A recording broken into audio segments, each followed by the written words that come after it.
бирөө менен бирөө урушуп аткан болсо, алар айткыла дейт. Алардын ортосунда шайтан бар дейт. Демек, эч качан сен мисалы экөөбүз урушсак, бул мага душман эмес экен. Бизди урушуп аткан шайтан душман экен. Аялың менен урушуп атасыңбы? Күйөөң менен урушуп атасыңбы? Жок, сен муну менен урушсак, сенин ортоңо шайтан келип алды. Ал кирип алып экөө сени уруштуруп атат экен. Качан сонун бир сөз бар экен.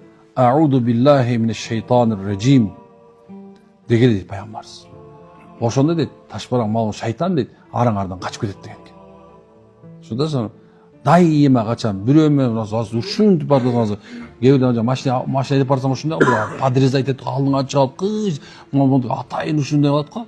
А түшүп туруп элечи, мындай монтировканы чаап салайын дейсиң го. Бирок эмне экенин ойлоп калсың. Эми астагфирулла, бул эмне аптыр? Бул шайтан субханалла. Ачуулантып, тамырыңарды секиртип атат.